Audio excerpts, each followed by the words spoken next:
तर आपण लवकरात लवकर आता पुढच्या प्रश्नांची उत्तरे पाहूया. तर तुम्ही लवकर तुमच्या पेपर म्हणजे जे तुमचा पेपर आहे त्याच्याशी क्रॉस चेक करून घ्या. 32 बघा काय दिलेलं आहे. In a mixture of 80 kg of sugar and खोया, दी रेशिओ ऑफ शुगर अँड खोया is 3:7. How much sugar should be increase in a mixture so that the ratio of the sugar and खोया is 1/2. तर ह्याचं उत्तर येते 4 kg. तुम्ही फक्त note down करून घ्या. आपण याचं एक्सप्लेनेशन नंतर पाहूया. Which term should be added to 81x² plus 169/y² so that the given expression will be a perfect square. Choose two correct alternative. इथे टू करेक्ट अल्टरनेटिव्ह पाहायचे आहेत. तर याचं उत्तर येते 234x/y, 234 - 234x/y, 3 आणि 4. ही जी उत्तरे आम्ही प्रोव्हाइड करत आहोत हे एकदम बरोबर आहेत. चल तर पुढचा प्रश्न पाहूया. Choose the wrong pair of unit conversion. Choose two correct alternative. इथे पण सांगितलेले आहे टू करेक्ट अल्टरनेटिव्ह. तर इथे 0.75 किलोमीटर आणि 750 डेसिमीटर.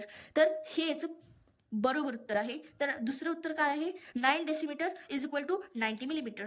तर हे दोन तुम्ही नोट डाऊन करून घ्या. तर पुढे काय सांगितलेलं आहे 35th क्वेश्चनमध्ये, select the incorrect statement from the following. 3 or more lines intersecting in one and only one point is known as concurrent lines. The origin of opposite rays is common. तर इथे 35चं उत्तर आहे 3. There is exactly one plane passing through a line and a point on a line. हे उत्तर चुकीचे आहे. Incorrect statement हुडकायला सांगितले आहे. तर तुम्ही नोट डाऊन करून घ्या. 35चं 3 येते. 36चं पाहूया. 3x - 6/2 bracket x - 3 bracket close is equal to 12/7. तर इथे तर सिम्पल आहे. फक्त आपल्याला क्रॉस मल्टिप्लिकेशन करायचं आणि एक्सची व्हॅल्यू फाइंड आउट करायची. तर एक्सची व्हॅल्यू येते 10 आणि हे तुम्ही नोट डाऊन करून घ्या. 37 प्रश्न. 16² × 6² × 3x 36/1/2 raised to 1/2 upon 4:4 × 3 cube.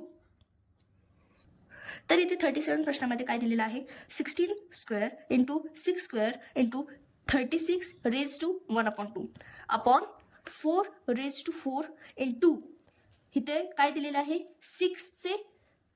6 raised to 12 cube route त्याचं काढायचं आहे. तर आपल्याला इथे 2 करेक्ट ऑप्शन हुडकायचे आहेत. तर ह्याचं आपण जेव्हा पूर्ण इक्वेशन सॉल्व्ह करतो तेव्हा ह्याचे 2 उत्तर येतात. ते आहेत की म्हणजे एकच उत्तर आहे खरं त्याला 2 प्रकारे इथे विश्लेषण करण्यात आलेले आहे. 1/6 आणि हे 6 raised to -1. तर ही 2 उत्तरे आहेत. तुम्ही नोट करून घ्या. तर पुढची पाहूया 38 मध्ये काय दिलेलं आहे? Length of a rectangular is 24 centimetre and breadth is 10 centimetre. The rectangle is cut on its diagonal. Means rectangle हा एक रेक्टँगल आहे आणि त्याला डायगोनल मधून कट केलेला आहे. मग जे ट्रायंगल बनते ते कोणते? 90 डिग्री. मग find the perimeter of one triangle so formed.